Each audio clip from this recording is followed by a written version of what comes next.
A's fans, hello. Welcome to YouTube, the live stream, and happy opening week. It's finally upon us. Spring training, relatively normal, it seems thus far. I know this regular season may not start out entirely regular. There will be some fans in attendance, but let's just hope through the course of this next baseball season that life gets a lot more normal and regular as it goes on. But I want to present here 5 predictions for the 2021 Oakland A's. I'm calling these big predictions. You'll see why in a second. Some would be big for the team. I think some are big in terms of being out there. This one is out there. Chris Bassitt will hold the role of staff ace in 2021. It's a big prediction because I hope there are others that could challenge him for that title. Frankie Montas, a Sean Manaea, a Puck, a Luzardo, Mike Fiers in that mix too. But I think Chris Bassitt is going to remain the staff ace here in 2021. Just looking back on last season, the 5-2 record, the 2.29 ERA, he allowed just 16 total earned runs in his 11 starts. He was money, start to finish, most consistent, most emotional. I don't know, he just showed the personal side whenever he was out there or the things he said before and after games. I just love that leadership and the execution that he exhibited last year. Per 9 innings pitched last season, less than 1 homer, less than 2.5 walks, almost 8 strikeouts. That walk-to-strikeout ratio highlighted right there. Incredible and important, and that's a big part of why he actually showed up in the Cy Young voting.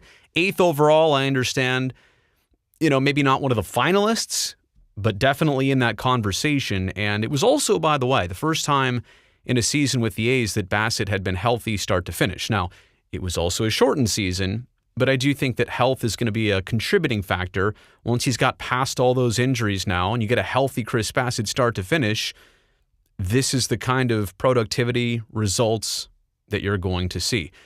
Not to mention last year, in all the A's most important games, opening up series, he was always the guy tabbed for the most important roles. And I think just beyond all the stats and everything I could recite to you here, some athletes like Chris Bassitt, you can just tell that they were made for success. They were made for getting better. He's not held back ever in saying that he flat out pitches with a chip on his shoulder. It looks like that. And I think that's a very good thing for a staff ace.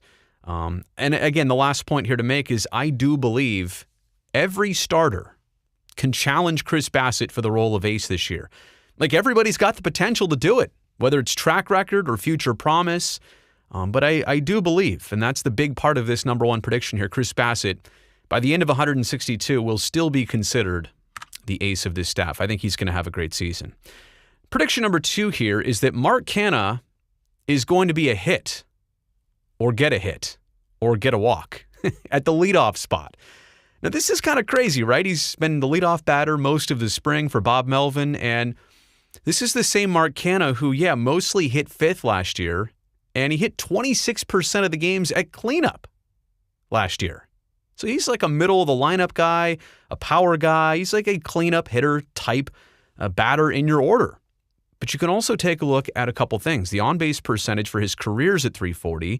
In his last 2 seasons, he's been basically up 50 and 60 points from that career number.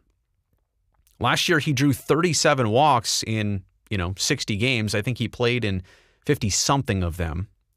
He also got hit by 10 pitches last year. We say that like it's a pleasant thing. I'm sure Mark would not agree with that, but it is an important thing. It gets you on base. It's an accomplishment in a certain way. I'll get to why that is here in just a second. But 53 career hit by pitches, he is already, in just a handful of seasons, tied for 6th in Oakland history in being hit by pitches. That is important because what you're going to see at the bottom point here, patient at-bats, that's critical, but also crowding the plate.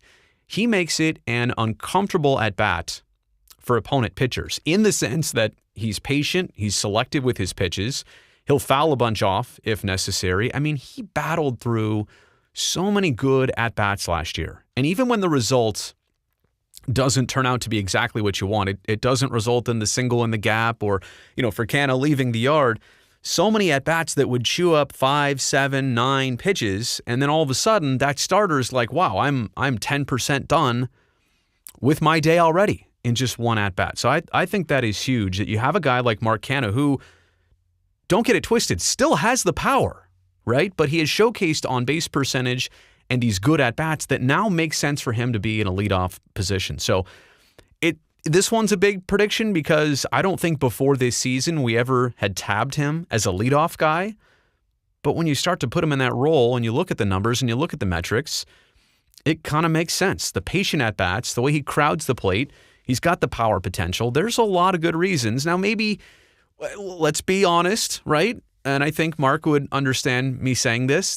Typical leadoff hitter may have a smaller strike zone, maybe a smaller type stature hitter, may also be a little bit quicker on the base paths. I don't know that Mark is either one of those, but again, he has these characteristics that I think are really going to fit in well in the leadoff spot in the A's batting order. All right, let's get to number 3 here. OLSON and CHAPMAN win Gold Gloves, but so does Ramon Laureano in 2021. And I don't even think you can draw the line there. The Oakland A's may have another Gold Glove candidate, at least, if not a winner. I'm not going to divulge who I think that might be. There's a couple different options. But OLSON and CHAPMAN, let's begin with them. It would be the return to winning this award. For CHAPMAN last year, the season was cut short in September. His hip was ailing. And I mean, he struck out, I want to say 10 times in his final 3 games. You could just tell that something was drastically wrong with Chappie, trying to play through it. And that is an admirable thing, but it's always not the best thing for results. And especially since we didn't really have a clue it was bothering him that much. So I think for him to come back completely healthy, we've seen some of the highlights already from spring training. My goodness. Chappie, defensively at least, is very much back. And I think that, knowing his track record, knowing what he's capable of, he's right on track to win a gold, if not another platinum glove. Matt Olson last year struggled at the plate. Now, he was the team's leading home run hitter, drove in the most RBI. Brody, come on. Drove in the most runs, had the most RBI. Say it correctly. But he hit for, I want to say, a 195 average. And that should have nothing to do with winning a Gold Glove, what you do with the bat, right? Isn't that a pure defensive award? But you know as well as I do that when it's voted on, things like batting average are counted in the equation. And he was a finalist, but he didn't win.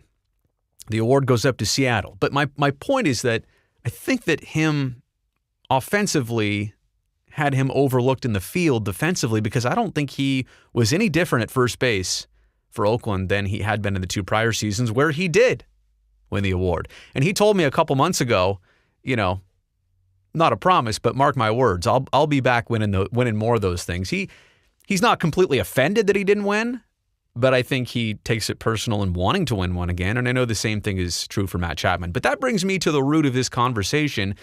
Ramon Laureano this past year was a first-time Gold Glove candidate, one of the top 3 in center field in the American League. And I think what we're seeing in Ramon is the refinement of his defensive abilities and the mixture of hustle and playing under, I don't want to say under control. It's not the sense that say that he was ever out of control, but refinement is probably the best way to put it. You get the pure athleticism, the hustle of Ramon Laureano, and a lot of times the fact that we love is it's dialed up to a 12. But sometimes, and I think what you see with Chapman and Olson, they have all that, but they're able to dial it down to a 9.95, if that makes sense. For Ramon, it's so easy because he's so quick, there's so much drive, he can easily overrun a ball. Or maybe even throw it so hard that it goes over the cutoff man's head. And I'm sounding here like he has shown flaws in the past. That is not it at all. I'm just saying the more he plays, the more comfortable he gets, the more he realizes that he notches, and then that is what's going to bring him to the next level. And I can make this comparison. It's almost like a pitcher in the show who's throwing 102, but it's all over the place. I just picked 102. That's fast. But there's no control, and there's no, the effectiveness is not there. Dial it down to 99 or 98, you're still getting that gas, right? You're getting that velo that everybody wants. And 98, 97 with some location, now you're talking, right? So I think that's kind of the same thing. You're harnessing Ramon's energy in the field, and I truly think that's his next step, to winning a Gold Glove here in 2021. That is one of my predictions. All right, let's move on to number 4. Sean Murphy will be named to the 2021 All-Star team here in the season. Now, I'm not sure how an All-Star game is going to go yet. Look, we're not there yet, and what I'm saying is based on baseball starting up when a pandemic's not complete yet. I don't know rescheduling things. I'll just say, if there is an All-Star team this year, the catcher is going to be on that list.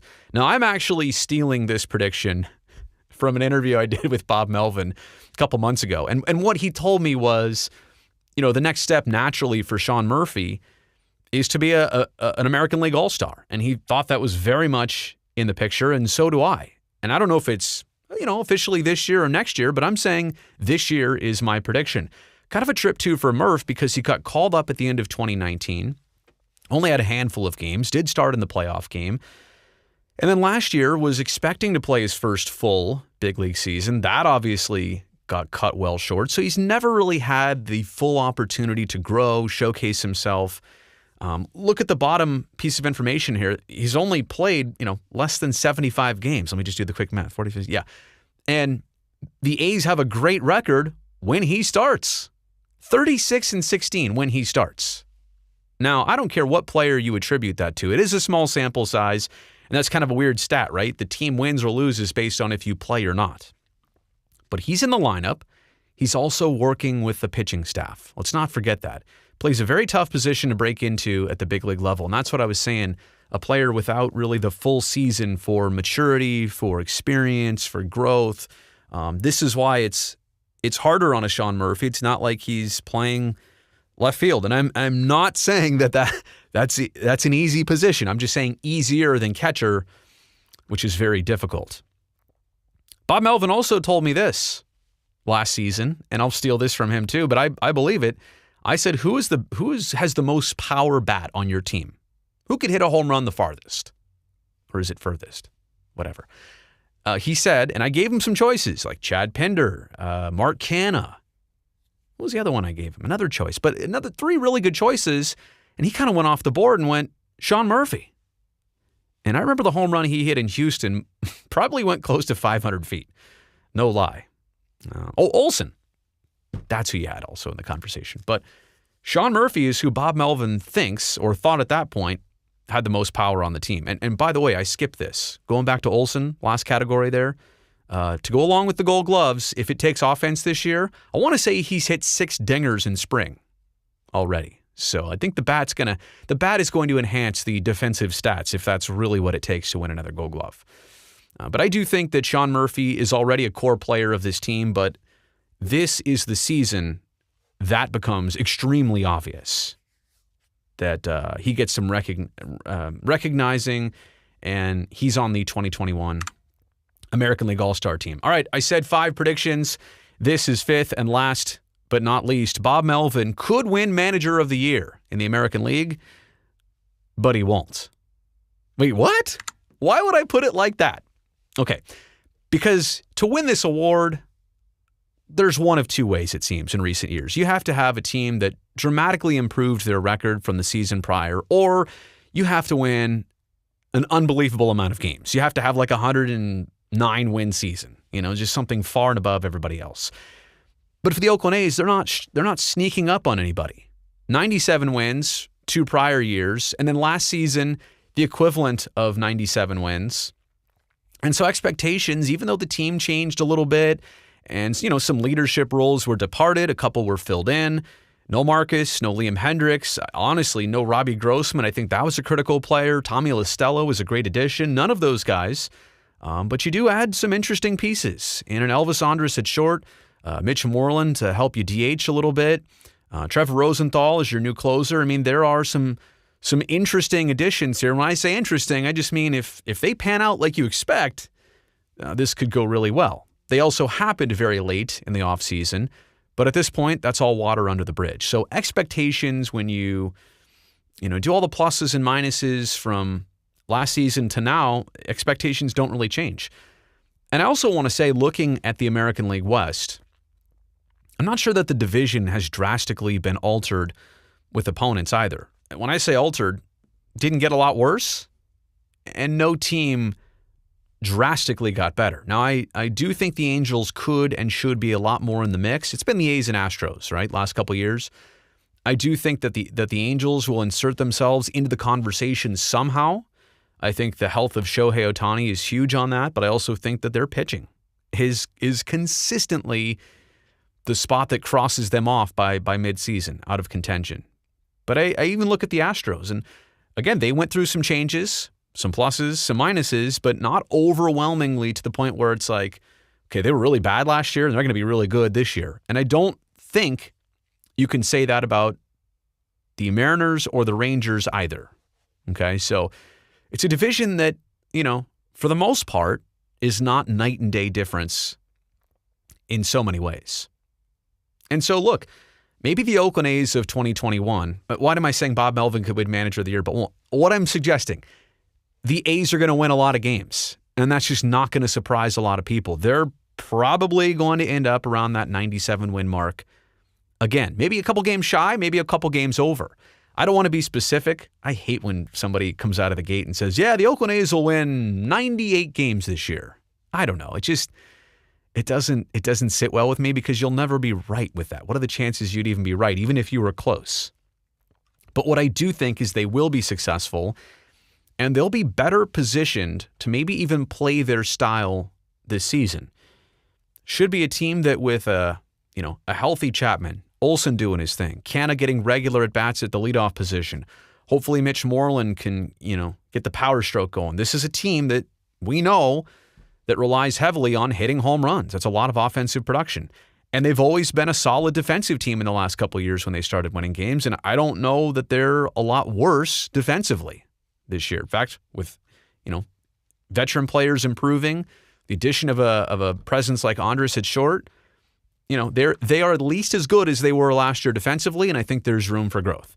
And not to mention the bullpen, which, was overhauled a substantial amount, but I think when you shake it all out, again, you can't sit here and say overwhelmingly better, but overwhelmingly worse.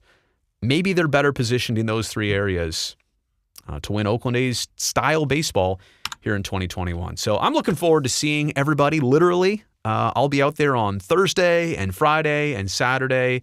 It's an interesting start to the year for Oakland. You got 4 against the Astros, and then the Dodgers roll into town. Astros and Dodgers hate each other too, and I don't think the A's like any of those teams. Maybe less caring about the Dodgers, but yeah, this is going to be a pivotal season for the Oakland A's. You've got a lot of players in this prime spot contractually, age-wise.